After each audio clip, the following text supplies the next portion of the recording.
Hello, everyone. Welcome to episode 25 of My Kid Cures Cancer, the My Kid Cures Cancer podcast. We have with us Scott and Kayleigh Chaverri for our second edition of the My Kid Cures Cancer Thriver Stories. This is pretty cool. So if you guys have not seen last week's first episode of the Thriver Stories, which was featuring Jessica Stone, who basically brought her child back from not a whole lot of options to now her kid's doing really good. Check that one out. And now we have with us Scott and Kayleigh Chaverri. Chaverri family, how are you? Very good. How are you, Ryan? Fantastic. Quite well. Thanks for coming on, guys.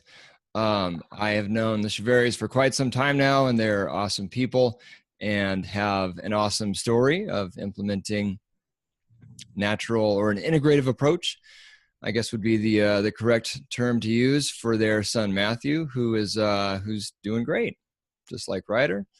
And I don't think it's an accident. So, guys, I don't know. Now that we've stumbled through some technical difficulties and gotten that out of the way, do you just want to, I don't know, maybe start off just by telling, I think even just back from when you started, or when you started suspecting something was going wrong, because I think all that good stuff is valuable too, and then we can just kind of take it from there. But what brought you to talking to me today here, guys? Yeah, so first of all, thanks for having us. So back in May of 2016, our then 2-year-old son Mathew, we noticed that his eyes were a little yellow. So we took him to the pediatrician, and they suggested, so that's a sign of jaundice, and they suggested going for an ultrasound to see what might be causing any liver or bile duct issues. And so on May 10th, the day after Matthew's second birthday, at the hospital, we had an ultrasound done, and unfortunately they found a tumor lodged between his bile duct and his liver. It was about 5 centimeters big. And so that was the start of a very difficult road for us. As I'm sure anybody listening to this most people that listening to this will unfortunately be able to relate to.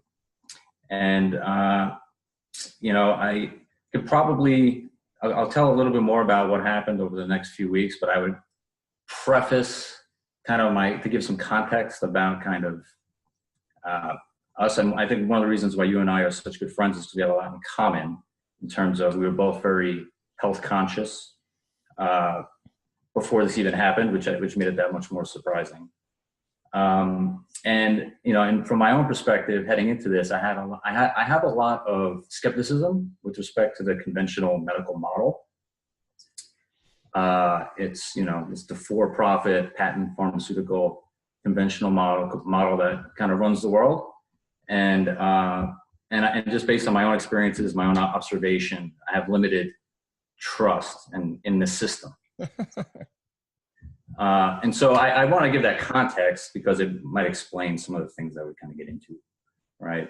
And so that the ultrasound was May 10th, and so we went back and forth with the doctors for a little while, and I know that you're familiar with that. And so we actually did not have the biopsy until 10 days later. For a variety of reasons, I wanted to make sure the biopsy was justified. It was an invasive procedure. I had some, from just reading and just, I read often books, blogs, and whatnot. And I had heard about biopsies potentially spreading cancer. Like I'd heard that before this started. So I was nervous about that. I was nervous about the trauma of the surgery. And I was nervous. And to me, the biopsy was an avenue for them to decide what chemotherapy cocktail they were going to give him. And at that point, I was not sure that chemotherapy was even what we wanted to do, right? Now we can get into kind of, the way the world works and whether or not you have choice in the matter in these things. But I remember having conversations with the doctor, trying to get him to tell me, can you tell me what you think it might be? Because then I wanted to go and see, if it's 10% prognosis for X, Y, and Z, then why would we even trouble with the biopsy, right? That was my mindset at the time. So anyway, 10 days later, after talking with many, many different people, I did decide that the biopsy was the right course of action. And actually, I do agree that it's generally necessary to do because there's a lot of good information now, but I know this now, right? So on May 20th, we had the biopsy. May 27th, we got the diagnosis of embryonal rhabdomyosarcoma of the bile duct/liver. They don't know exactly where it started. And on June 10th, we started chemotherapy. So there was even a delay, again, because I just wanted to make sure that I was comfortable with the plan. And, I was terrified. I was terrified of I had my very limited understanding of chemotherapy and conventional medical treatment for cancer at the time. I was familiar actually with the study from 2004 that gets quoted often by people in the natural world about chemotherapy only works 4% of the time, right? And that is, fortunately for us, that study was done in adults. It's an old study from 2004. It was done in Australia. And thankfully, kids generally have better prognosis than adults. And so we got the diagnosis on the 27th, and our oncologist, who is an amazing guy, sat us down and he says, 80% prognosis. And then after about a 30-minute discussion about exactly what that means, right? How do you define 80% prognosis? You have to go where the evidence leads you, right? So we did start chemotherapy June 10th. And the next several weeks were hell. I will say it's funny, I was proven right, but for the wrong reasons about the biopsy. It was necessary, but Mathew, he went downhill quick after the biopsy. They told us it's going to be a small incision, one night in the hospital. It wound up being a 6-hour surgery, 6-inch incision, and 4 nights in the hospital, epidural for painkillers. And it traumatized him so much that he just went downhill. He quickly became emaciated, and the tumor, it was like somebody poured gasoline on the tumor, because within 6 weeks, so the tumor wasn't small when we found it. I mean, clearly he was sick. He had a problem. 5 centimeters is a little bit bigger than a golf ball, about the size of a racquetball maybe. In a 2-year-old child, that's a big tumor. But within 6 weeks, it was 11 centimeters, about the size of a softball. And so it had really, I think the biopsy really pushed him down a hill where his tumor got the upper hand on him. How are you feeling during all this, Kayleigh? Yeah, I mean, terrified is definitely a good word to use. I still remember, obviously, to this day and forever, the moment that doctor came in and said that they found a tumor in the ultrasound, and just kind of fall into my knees. And it was a complete, my heart was broken, my world had kind of ended, and I see my son, kind of understanding what could happen to him and what he may have to go through. But fortunately, we had a good, my mom was here. I called my boss straight away, and he came down to the hospital and was able to talk to, doctors, which was really helpful. So having apart from my mom, we don't have any family here. So the rally of people that kind of helped us was also, very helpful. But still, no matter how many people were around us, it was just world ending, and it was very tough, but it's very scary to hear that you might lose your son. I mean, that's kind of what the big fear is. So but at the time it was very scary when Scott wanted to do his research. There was some arguing, but we had some good conversations as a family. By that time, Scott's mom came down. So we all would have table conversations after Mathew was asleep and would discuss things. So I think in hindsight, I'm glad that he stopped and just kind of did more research so he could ask the right questions. Because if it was just me, I would have been like, do everything you can right now. And that could have led into, a different, I wouldn't say a different outcome, but just maybe a different path.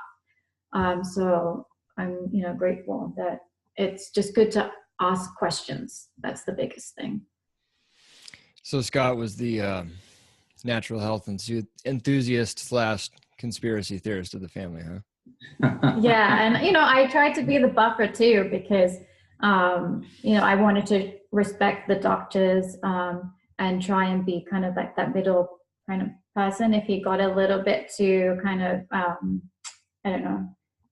don't know what the word is, but Difficult. Yeah, that's a good word.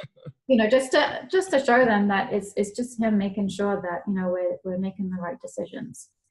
Yeah. So was there so when you got some sort of suggested protocol, did you push back on the start date and I want to do more research and stuff like that, or by the time you got there had you kind of come around to, were you basically on their schedule more or less in terms of when you started up chemotherapy? No, we got the diagnosis on the 27th of May, and we didn't start chemotherapy until June 10th. And as a matter of fact, I think I may have told this story in the past, but so I was still thinking about researching, thinking about this is what we're going to do, and then how do I best protect them, from the side effects and those types of things. I was knee deep in that. But and so we had it on the calendar for the 10th, and the oncologist, actually, who I love, he's an amazing guy. We're very lucky. He gave me a call. So that was a Friday, I believe, and he gave me a call on Monday. And he's like, yeah, we have you scheduled for 10th to start therapy. And just so you know, the 10th is 30 days since we found it. So if for some reason you guys can't make it, I do have to call the state. So, that was a very nice way for him to kind of threaten me, I guess. But by then, we had decided that that's what we were going to do. And I was I shifted gears, right? Because when I hear 80%, 80%, it's your child's life. Like anything less than 100% is unacceptable. But 80%, there's a protocol. 80%, in my mind, it was like, okay, doc, you give me the 80, I'll get the other 20. Right? That was my mindset. And so that's where I shifted, and I started to think about, okay, how do I make the chemotherapy work better? How do I protect him? What can we do to nourish him? And there were a lot of obstacles because of his specific condition, and with his bile duct being blocked, and a lot of the side effects that he had that made it quite difficult, particularly in the first 6 weeks or so. Like I said, he went downhill, and I was terrified. I was like, that was my main concern. My main concern is that he would go into a downward spiral, and I wouldn't be able to pull him back. Right. And so that's why I wanted to make sure that we were very measured in our approach, because I didn't want to walk through a door and have it slam behind me and lock, right? In metaphorically speaking, right? I didn't want to make a mistake that was irreversible. So we were very kind of measured in what we did. So that's kind of how we got to chemotherapy. And then we started on the 10th of June, and within a few days, we were back in the hospital as Mathew started having very high fevers. And he went neutropenic immediately. He was neutropenic for several days. And we were inpatient for 2 weeks as he had daily fevers, some as high as 105. And he was you name it, between blood transfusions and antibiotics and the GI exam, neutropenia, anemia, weight loss, pain, nausea, vomiting, diarrhea, you name it. Very itchy, and lots of scratches because of the itchy skin. And, again, part of it was with the bile duct blocked, and he actually started to become very malnourished because he stopped eating. And he actually stopped eating after the biopsy. It was funny because I was going and I'd be like, he's not eating anymore. He's starting to look emaciated. And everyone would say, well, that's what happens with chemotherapy. But that was even before we started chemotherapy. That was after the surgery that started happening. And part of it with his bile duct being blocked, you need your bile to get to your intestines to absorb fat-soluble vitamins, right? So he wasn't eating, plus, 1/3 of the macronutrients he couldn't absorb, or the fat-soluble vitamins, A, D, E, and K, right? So he got malnourished quick, and it was scary to watch, and I was just hoping that we could, I could stop the bleeding, if you will, and kind of turn it around. And that's where, just nutrition and targeted supplementation and all those things really come in. But it was a challenge with, like, for example, the ketogenic diet is a non-starter when you have someone that cannot absorb fat, right? And I'm basically carbohydrates and protein at that point, and MCT oil, right? Because you don't need bile to assimilate MCT. But, you know, how much MCT can you give a 2-year-old? You know, MCT has side effects of its own if you give too much. We know that, right? So that was just one example of, you know, another problem that we had to solve. Like, how are we going to get nutrition into him? And so we did, and on the video that we did last time you were here, you know, we did use a whole food formula, but even that, getting to that point was an argument with the hospital. You know, when we were inpatient, they wanted to put us on this, you know, this kind of standard feed that they give. And it's made by a company that's well known for its chocolate bars, right?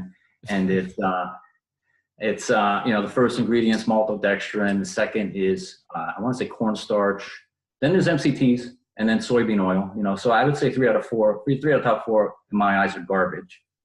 And so, you know, I didn't want to give it to him. So then there was an argument between us and the nutritionist, right? And so during this time, he's having horrendous diarrhea every single day. Worst thing I've ever seen.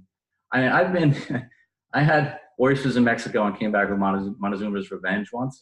Nothing compared to what Mathew was going through, right? Like, not even close. So I'm arguing with the nutritionist. I'm like, what you're giving him is not working.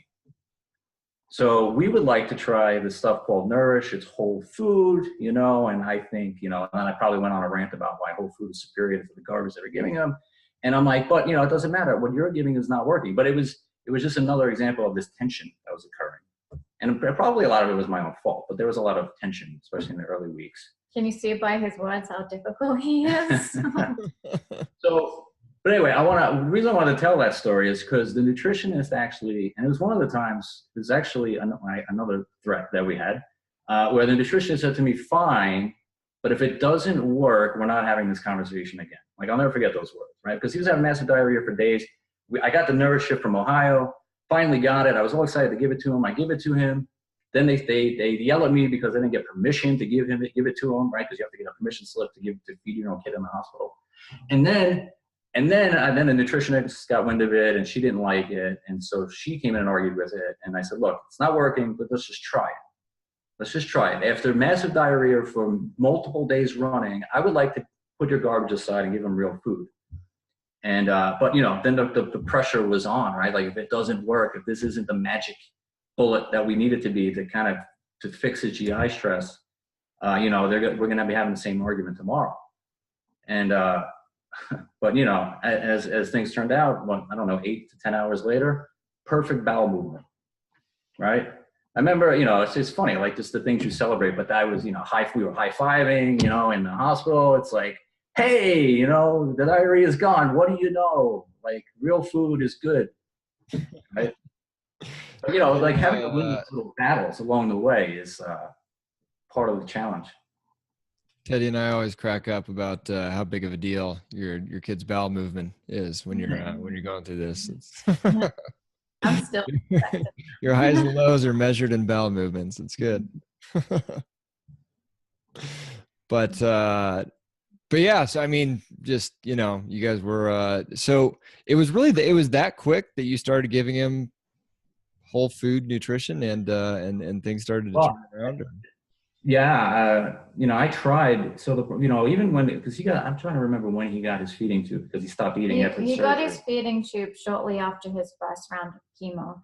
We were told it will be just, you know, an overnight stay. We'll put in the feeding tube and go the next day, and then that alluded to our 2-week stay because of the fevers, because of the diarrhea. They just wanted to get an answer for everything, which kind of led us to stay in the hospital for 2 weeks. We weren't very prepared for that at all after being told it was just an overnight stay. But the new formula worked really, really well. But yes, to answer your question, it was that fast. Yeah. Right? He was really, really sick for days. And literally the next bowel movement was fine. And it was fine thereafter. As a matter of fact, I don't think I saw diarrhea again. Well, I think in the following year. I think that's part because we did feed him whole foods before having. I mean, that's probably like the first time we've had a bunch of, you know, not as good food. So I think his belly was just used to having like good food again, because he wasn't eating for a long time because of, you know, the biopsy and just the tumor burden. So having that real food coming into him again was kind of felt pretty good for him.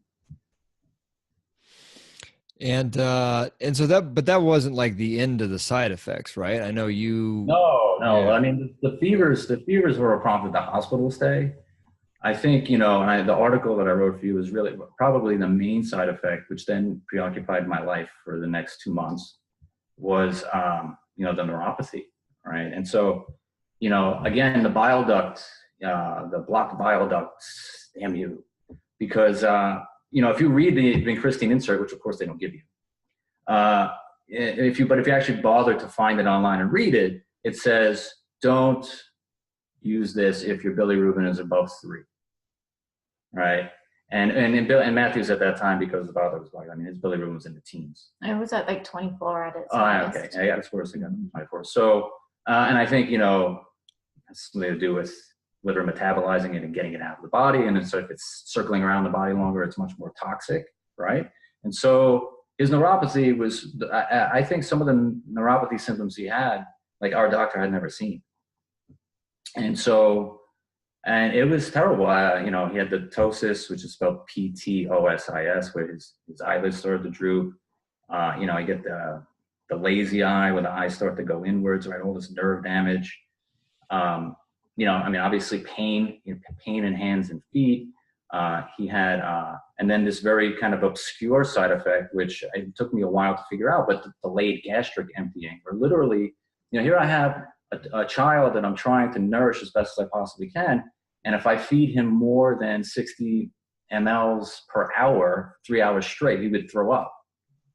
And I'm like, why is he throwing up? And I just couldn't figure this out. And then I realized that just, things were not going through at the rate that they should be going through. And then I, found a study in rats or something, which said that vincristine can damage the vagus nerve, and the vagus nerve is what kind of regulates gastric motility, right? And so I'm like, I got it, right? Okay, so it's the vincristine causing nerve damage, which is slowing down his ability to digest food, right? And so how do I fix this? How do I fix it? Right? And the doctors didn't have an answer. One doctor said gabapentin, and even our naturopath didn't really have an answer. He suggested acupuncture at one point.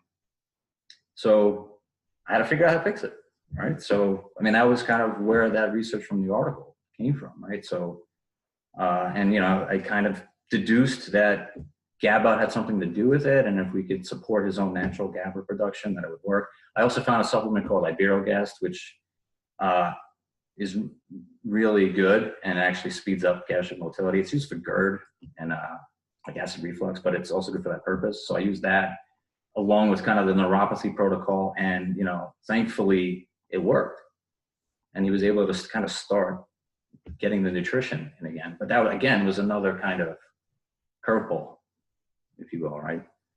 Mm-hmm. And we had to figure it out on our own. Yeah, which is incredible. Actually, it's to people like me and you and a lot of people that follow this site, it's kind of second nature that if something's going wrong with your kid, then you just, you do what you have to do to figure it out. You don't stop until you do figure it out. But yeah, good job. Can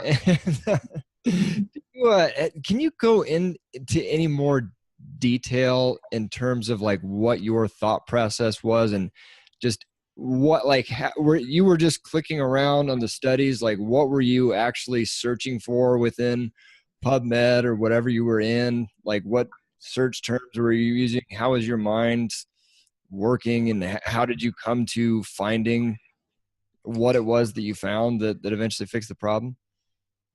So it was a couple things. I think the first thing that, so I said, what do we do about this to the doctor? And so she said, gabapentin is kind of typically what we use for neuropathy, right? So first thing I did is like, oh, what the hell's gabapentin, right? I don't know what that is.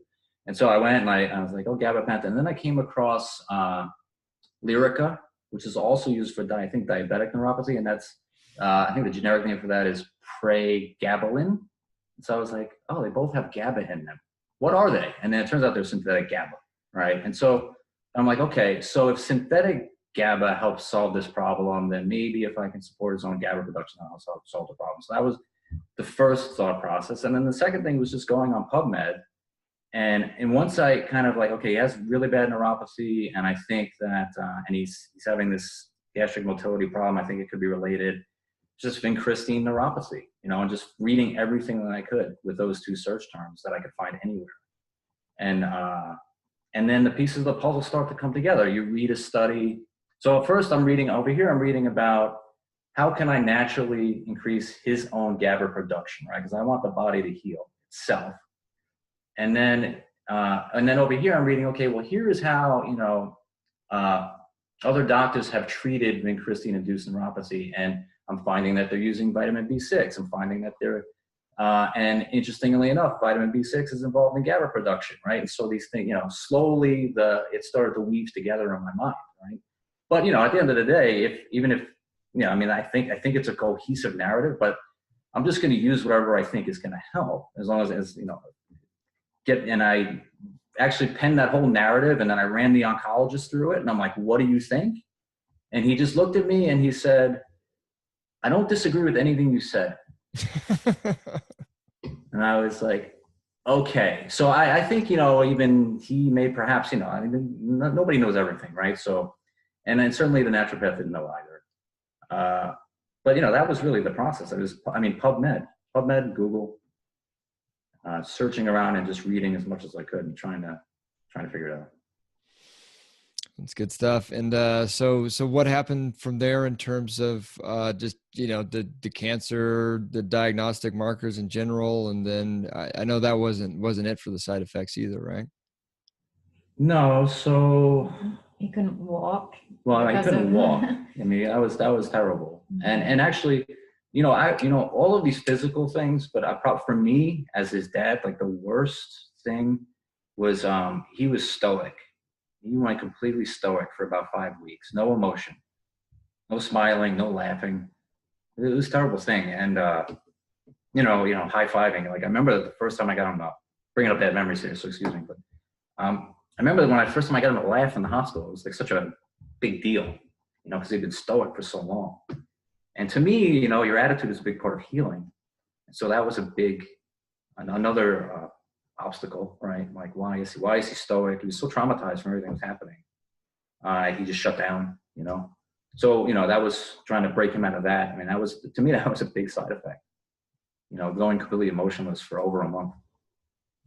And then not walking. But, once we started to really get the nutrition into him on a regular basis, and I started to figure out some of the ways to kind of reduce the side effects from the different chemotherapy drugs, we went from the downward spiral slowly into an upward spiral, right? And, I don't know, when do you think we turned the corner? September, maybe? It was, I think it was the start of September. We were, we went in for our latest scans, and the tumor had shrunk. But we were told it was still not operable, but maybe kind of the next round it would be. So I think it was when, because again, he was having high fevers, because of the tumors, we would be going into the ER all the time. And once those kind of settled down, that we could just spend more time at home, I think that's kind of when it was starting to kind of come together, and talking about potential surgery, if the next scans were working. I think our momentum changed into getting ready for that next battle. Kind of getting ready to kind of make a successful surgery. Yeah, the fevers were actually probably arguably the worst side effect, because they were every day almost. And because he has the port, you have to treat it as if it could be an infection. You have to drag him into the emergency room and get the antibiotics. That's more stress. And I in my mind, I wanted him home. I wanted him comfortable, in a healing environment. And, certainly, the hospital, if you have an emergency, or, if you think you might have an infection, go get the antibiotics. But I wouldn't call a hospital a healing environment. And I wanted him home resting, and, and so that was another big obstacle, is those damn fevers that literally lasted about 6 weeks. And they never found anything. They run whole blood, run cultures, and it was never an infection. We did a CT scan to see if there was anything else related to the tumor, but. And so, we got through that, and then late September, we went to Stanford for, an assessment for surgery. And, so on September 20th, we had an MRI out there, and, it was amazing. The tumor was 11 centimeters at the end of June. And on September 20th, it was down to 3 centimeters. Oh, wow. So, by volume, I did the math once, and it's like 97% decrease by volume or something. So, the chemotherapy clearly shrunk the tumor, and whatever else we were doing was helping, right? Whatever we were doing was working. So it was down to 3 centimeters, and so we were cleared for surgery, which was an interesting kind of hurdle for me, because even, clearly when the tumor was 11 centimeters, we're just praying we could shrink it, because at that point it's completely inoperable, way too dangerous. They're talking about potential liver transplant. And now I remember saying, the oncologist would start sending me studies about kids who had rhabdo of the liver who had a liver transplant, and they turned out okay. And I would say, I understand why you're doing this, but, a liver transplant is not acceptable. Like, that's not what we're going for here. That's, you told me 80% event-free. A liver transplant is an event. And so that's not, we're playing to win here. I don't want to know anything about a liver transplant. We're going to shrink it. We're going to get it out, right? Or actually, what I was saying at the time, because, I'm trying to manifest reality, is I was like, we're going to shrink it. We're going to go on MRI. We're not going to see anything, right? That's what I was telling myself. We're going to, and so whatever, we got down to 3 centimeters and we were able to have surgery. I was thankful for that. But it was still scary, because his gallbladder, 85% of his liver was taken out. And, the surgeon says to you, 5% chance that you could have critical, that 5% chance that things could go very bad in that time, because that's a serious surgery, 12 hours. That is very helpless feeling. But luckily, the surgeon was amazing. And 12-hour surgery, we got clear margins. And, that was just a huge hurdle. It's probably the first time in 5 months that I actually, I went from DEFCON 5 to like DEFCON 4.9, and, I don't know what that means. It's just, DEFCON 5 is like high alert, like nuclear Armageddon's going to happen. Imminent nuclear war, yes. Okay. But the surgery did go all right, and so afterwards, was that when did you get a official no evidence of disease pronouncement after that and all that stuff, or? So that was the end of the first. So it was a 42-week chemotherapy protocol. That was the end of the 14 weeks. Went as planned. Where the tumor was small enough to be surgically removed, and then it was just stuck right back up. Well, because it was his liver, and which is your main detoxification organ, right? We had to wait for it to regenerate before starting up the chemotherapy poisons, right? So, they are poisons. So I hit him under the table. look, you need to detoxify him is really the bottom line, right? So he needed to regenerate his liver, feel comfortable that he was ready to start that again. So there was about a 5-week waiting period, and then there was another 14 weeks of chemotherapy, which brought us to February, right around the time that you and I went to that conference. And then at that scan, we got the official no evidence of disease. So technically, he's been no evidence of disease since Valentine's Day. Yep, it was Valentine's Day. Mm-hmm. Not a bad time to get it. Not a bad time to get it. And then so after between the surgery through the end of the chemo treatment, was there, had you guys pretty much, I'm sure you went through some rough times still, but were things still kind of on the up and up as far as the side effects and whatnot, or were you going through more stuff and in that time too? Night and day.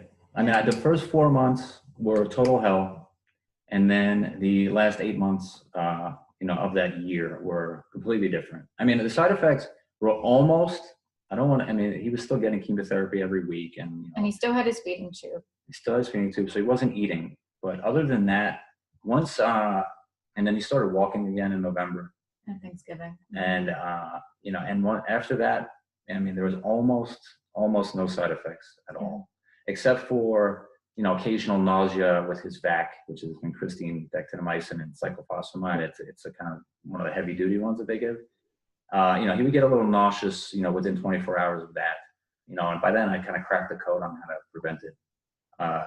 And so, no, it was really completely night and day.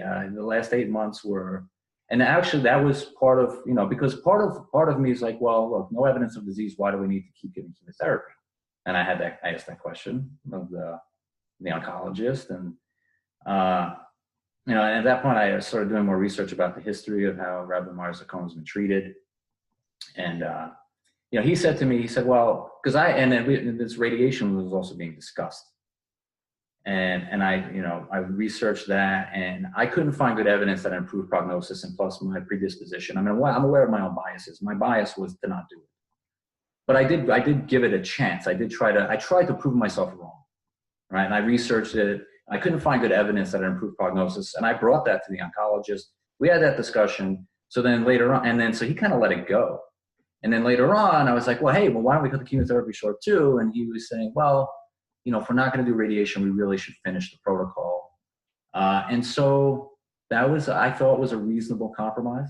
And then some of the other research that I did around, again, the history of how it's been treated really helped me kind of come to terms with it. Because even as late as, I want to say late 2000s, 2006, the protocol for rhabdomyosarcoma was significantly more toxic. The amount of cyclophosphamide that they would give back then, which is not that long ago, 10, 15 years ago, was 4 times as much as Mathew's protocol. And to me, cyclophosphamide was the worst drug of the 4 that they gave him, the most toxic. And so that helped me feel better about, I'm like, okay, they've actually made strides. They've done studies. They've tried different, pairing these different drugs up, and they've come up with something that is significantly less toxic than what they were using even just 10 years ago. Mathew's on that protocol. It's working. We've seen the tumor shrink. We'll stay the course, right? So that's kind of how I rationalized all of that. And plus, he wasn't really having any side effects either, right? So I couldn't even rationalize it like, he's suffering. I want to allay his suffering. He was doing better and better. He got stronger as time went on. Yeah, he kind of, it sounds weird saying it, but, near the end, he would like to go to the clinic because he gets to see his favorite nurses, and he gets they give toys and stuff. I mean, we kept him away from the candy and everything there, but, he used to love, kind of seeing everyone there because they treated him so well. So yeah, near the end, and, by then he was more used to his port access. We had a great, child life person there that kind of helped him through that. So even that, he was, as much as Scott was like kind of the lead in this, like Mathew's personality and Mathew's strength was the one that kind of surprised us the most. That's awesome. Do you guys just want to go into a little more depth in terms of everything that you do /do for Mathew in terms of any specific supplements and all that stuff? Kayleigh, I know you're into the energetic side of things and just helping them. He's got the rebounder and all that good stuff. I don't know. I'm sure you could go on for a little while just talking about all the ways you've implemented to heal Mathew, and then of course any tips and tricks like specifically on implementing all of this stuff on a child, because that's really the trick here, isn't it? It is, and especially with a feeding tube and getting things through the tube sometimes can be challenging, right? And so it is another obstacle, and so I try to, when we choose certain supplements, we decide to try them, try to find them in liquid if I could, or something that would dissolve in water and that wouldn't clog the tube. But I don't know, why don't you talk about some of that energy stuff that you did? Sure. So, Scott was amazing, more than I could hope for, with kind of like the physical side of things. I had to, kind of step away from work, and care for Mathew full time, which I still do. So all the kind of things that he's learned, kind of like of the nutritional aspect, I kind of do. You know, I try and make sure that I give him all the supplements that Scott has listed for me to give him. But then, you know, like it's what I've learned more and more about cancer and just, you know, diseases in general. It's not just the physical, you know, there's kind of emotional healing, mental healing and spiritual healing. So I really wanted to, because Scott kind of focused on that so well, that I wanted to kind of just complete that circle and just do as much research. We were so, I just feel like, you know, God is on our side, and I pray that he continues, you know, to kind of help Matthew through this. And our phone is ringing again, so hopefully we won't cut off. But we met someone at my best friend's wedding, and his wife is into something called pranic healing. And she reached out and said that she has a very great pranic healer that would work on Mathew for free. She's in India. You don't have to really do anything. Just, you know, if it's okay, she'll do it. And so I researched it, and it's a type of energy healing medicine.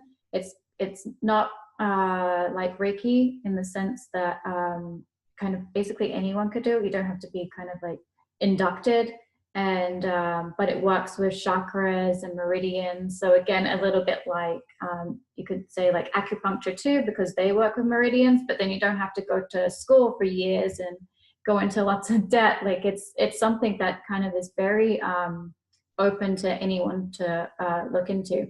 So I learned about it. I kind of found ways that I can support Mathew once the healer was done doing her job. She said that she would just keep healing him until he was completely kind of given no evidence of disease. So it's an interest in medicine.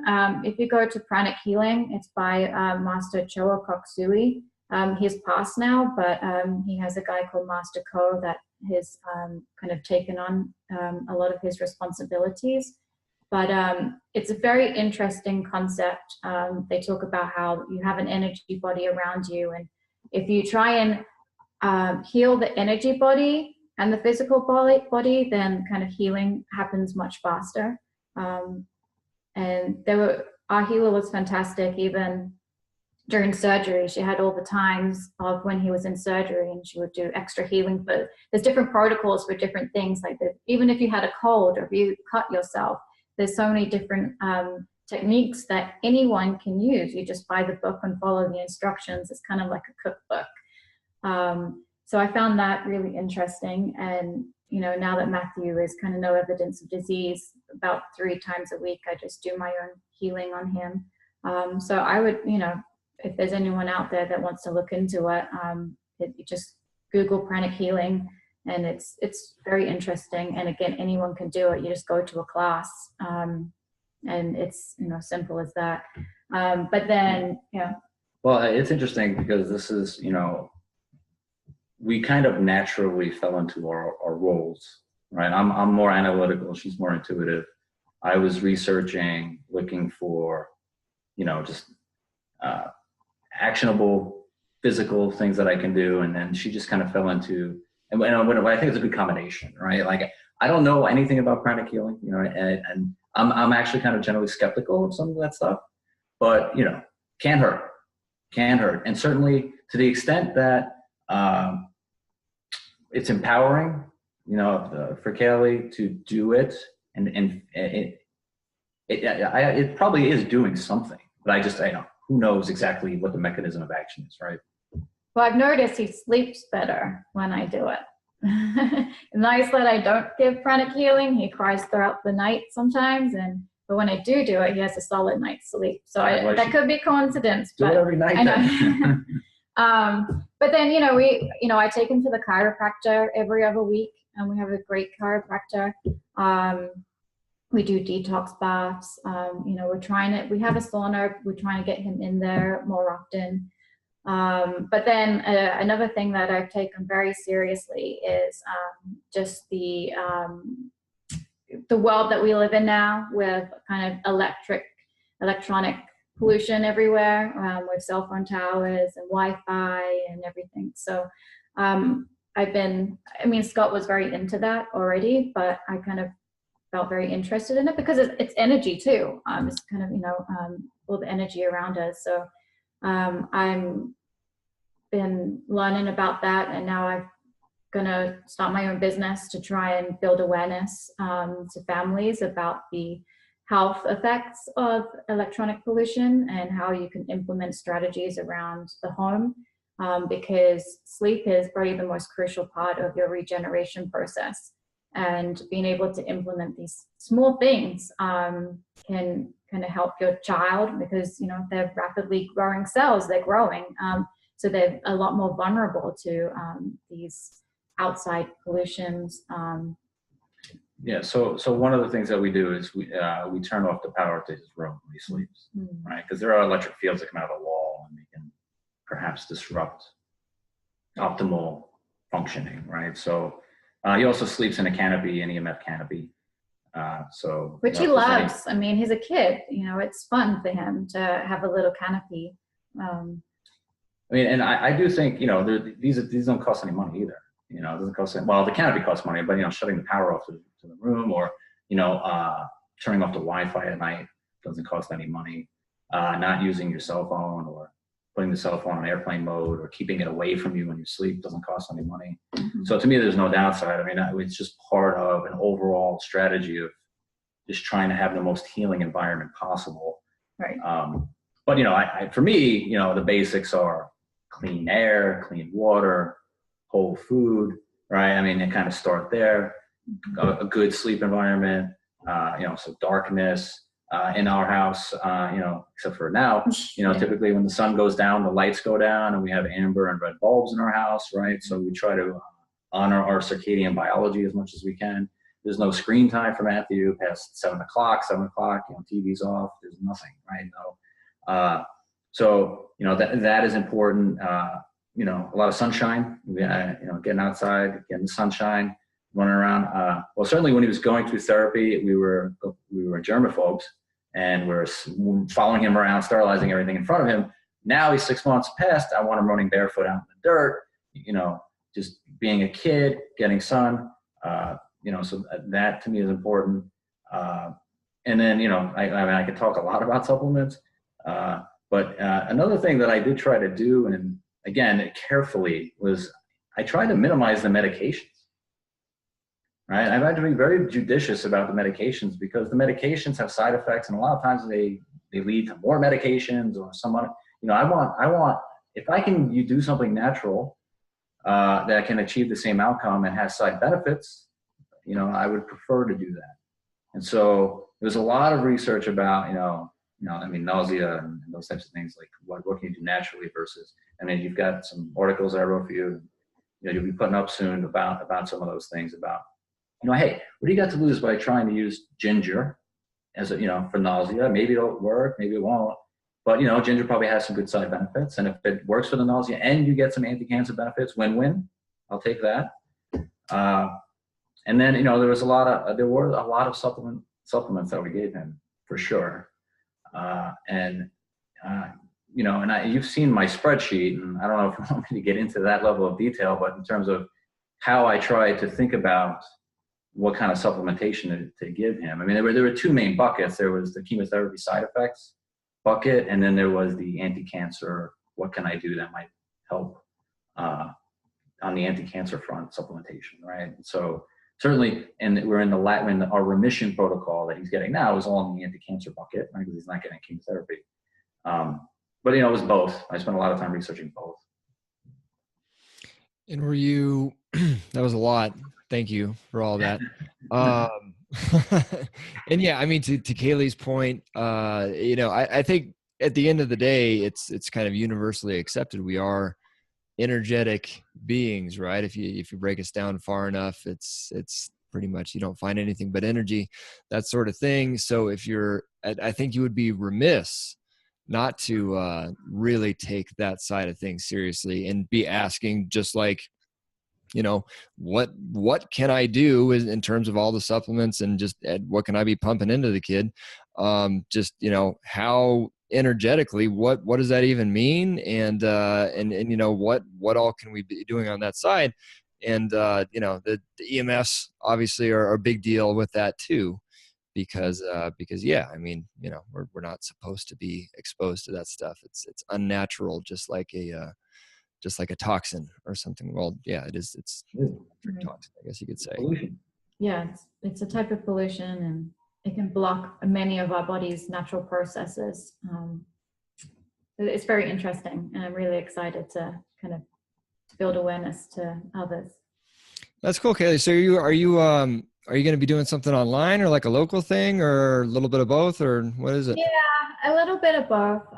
So I want an online presence, just because, again, a lot of these things are free to do yourself. So it's just showing the research, like this is what people say about EMFs, even as simple as our walls. You know, they had that current that kind of just goes through our body every time, you know, every second minute that we're sleeping.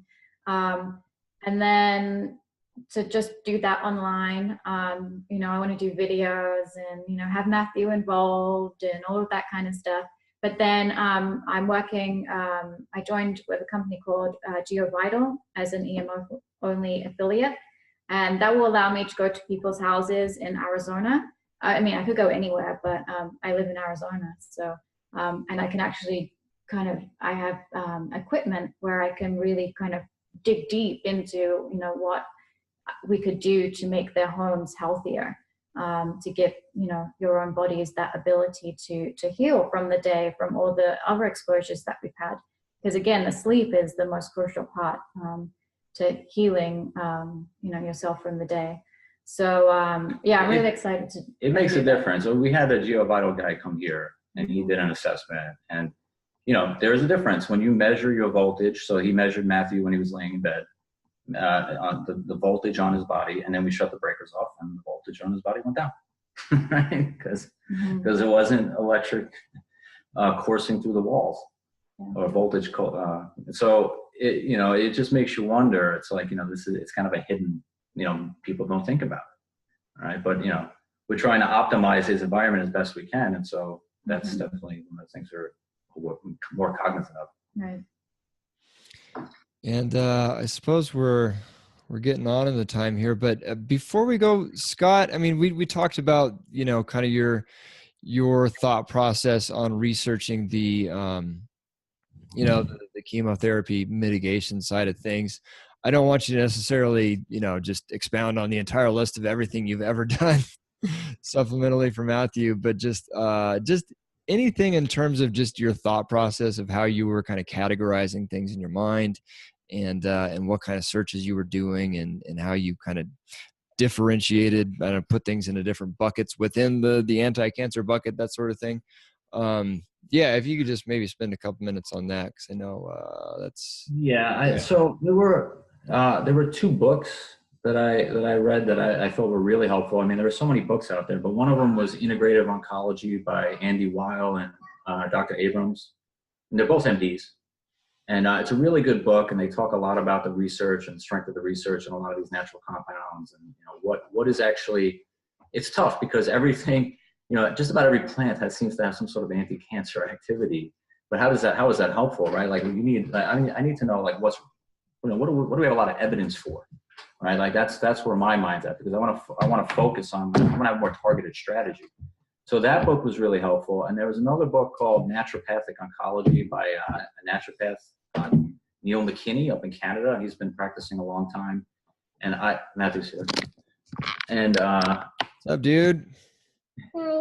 And I love his book because he actually lists every chemotherapy drug, and he makes suggestions for how to improve effectiveness and reduce side effects. Now, the one thing I don't like, so he'll basically list the items out, but one thing I don't like is it's not well sourced, so it doesn't give you a good sense for the strength of the evidence, but it at least gives you something to go on, right? And then you can take his list and research it and try to, okay, well, what will I try out of his list? And then, and the other thing I did is I got on PubMed and I just searched each drug. You know, I searched cyclophosphamide, and there are thousands and thousands. Cyclophosphamide's been around a long time. Thousands and thousands of studies have been done.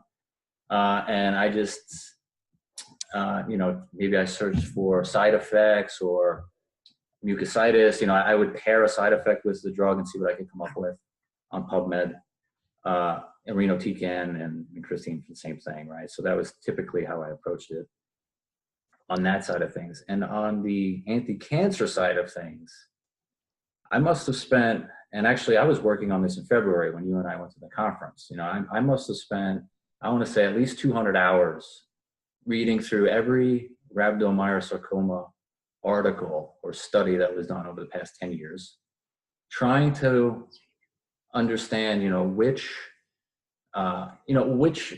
either signaling pathways or enzymes or whatever the case may be have been identified as being kind of dysfunctional in embryonal rhabdomyosarcoma. And it's like hedgehog, notch, TGF-beta, IGF-1, et cetera, right? So I would identify them. Okay, so these are the ones that seem to be typically upregulated.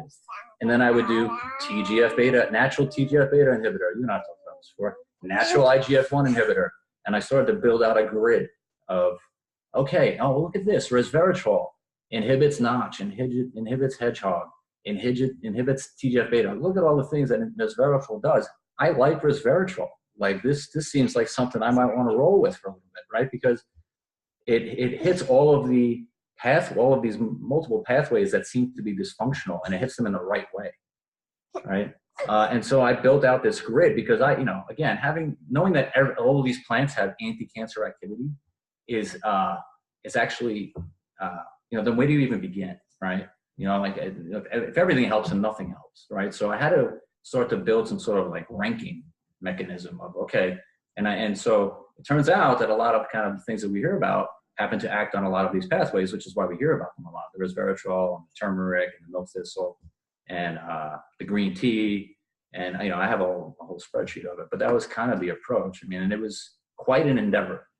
It was at least 200 hours of my time. And frankly, if I didn't have a day job, I would do it for every childhood cancer, right? Because I tried to do it for, obviously, clearly for Mathew, but I would be interested to go through that exercise for leukemia and neuroblastoma and the rest. Yeah, I was when we went to that it was the Naturopathic Oncology Association of Naturopathic Oncologist Physicians. It was the first time I saw that spreadsheet of yours, and I was mad at myself for not creating, like I had gone through that same thought process of, exactly what pathways am I looking to upregulate or downregulate or block or whatever. But it was just kind of all up here, and, finding the natural things and then ordering those natural things. But yeah, here we are 3 years later, and I still have a pretty good idea of what it all was. But it sure would have been nice to have a nice clean spreadsheet like you did to really memorialize that information. So well, part of it is I have a bad memory, and so I needed to organize it. I wanted to stack rank, right? Because a lot of these things seem to have more evidence. He's the one that has to take all the supplements. And what say you, Mathew? You like taking your supplements, man? You like supplements? No. Yeah. What's your favorite? Artemisinin. No. No, artemisinin tastes terrible. Turmeric? No. You like drinking juice? Oh, and the juicing. Yeah, we didn't mention juicing at all. Tomorrow. I like juice. I've seen you drink juice. You like smoothies? Pineapple? No. You're shy? Apple. But yeah, he's the star. He's the superhero. Oh, and the one other thing that I would mention is being able to consult with a naturopathic oncologist was very, very helpful, right? Because I'm thinking I'm kind of being logical about my approach, but I just wouldn't want to make those decisions in a void, in a vacuum, right? I needed somebody with experience and clinical experience to tell me where I might be going astray. And so that was huge. And we were very lucky to have a great naturopathic oncologist right here in Scottsdale that we would see. So. Yeah, and you can find one hopefully in your area. They're not everywhere, but at OnCamp, ONCANP.org, and a lot of them do work remotely as well. So it's not like you have to have one right next door that you're seeing. Well, Scott and Kayleigh, this has been awesome. Thank you. I'm glad to have gotten you on early, and I'm sure it won't be the last time. Everyone, do look out for Scott's articles on the site. They're great, and he's actually given me more than we've even published. That's what an overachiever he is. Scott, do you want to talk about Cancer Response Team real quick? Sure. So I am on the board of a charity here in Arizona. It's called Cancer Response Team, and really our mission is to try and make integrative oncology more accessible to children, and to educate on the power of good nutrition and supplementation, the right supplementation. And so, if anyone's interested and looking for a good cause, we certainly could use your help. Fortunately, there are many kids that need help, so it's cancerresponseteam.org. Find us on Facebook. Or at least follow us on Facebook. What we're doing. And Kayleigh, do you have any sort of website or anything like that for people to check out, or are you still in the development phases there? Yeah, hopefully, probably in the next 3 to 4 weeks, it should be up and running. So maybe you and I can have another call on about that. But yeah, I'll be going live with that soon, and hopefully you guys can share it. But I guess while I'm speaking, I just wanted to say thank you to you guys for all that you do. All your videos. It's really helpful knowing that, seeing another family kind of going through what too many kids are going through, but kind of take it with a kind of, positive approach and try and share healing stories. And then I just also wanted to thank everyone that's helped us along this journey, from colleagues to friends to families to a GoFundMe. I mean, GoFundMe is a great tool because a lot of these supplements that Mathew has is not free. It's not covered by insurance. So that community is great. And we've met so many people along the way. Even a family in Stanford allowed us to stay at their home while he had surgery. And so we'll always be grateful to them and to everyone that's prayed and helped along the way. And we have scans coming up in a couple of weeks. They'll be his 6-month scans. I know, right? So, any prayers would be helpful too. We'll be sending them over. Yeah, and I guess just to take us out, if you guys had any kind of just final thought or sentiment for other parents in the thick of it right now that you think might be helpful to them, I suppose that'd be a good way to wrap it up. Honestly, I don't have any huge sage words. I think probably some of the best advice that I got is very simple from my friend at the right time. So I was like, I don't know how I'm going to be able to go through this, and he just said to me, one day at a time. And that's how we got through it, one day at a time. So that would be my sage advice, the best advice that I got.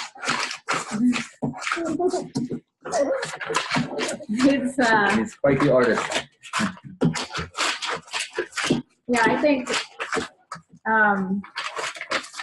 the hardest part for me, especially at the first kind of moment he was diagnosed and probably weeks afterwards, was trying to hide my fear from him, which I probably wasn't great at, but it's very hard as a parent trying to be happy and joyful when you know that kind of your world is kind of crumbling around you.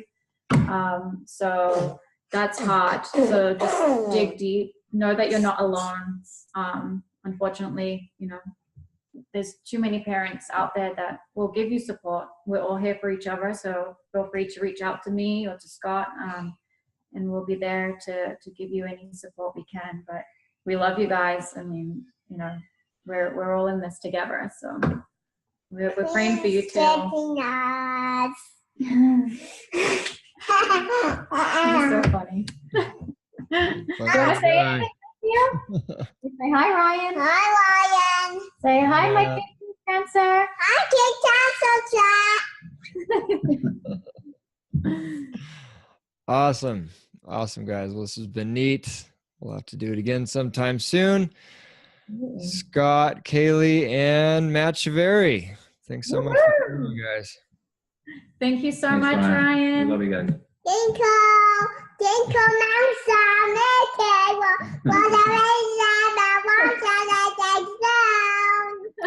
Perfect, Matthew. Mom. Oh.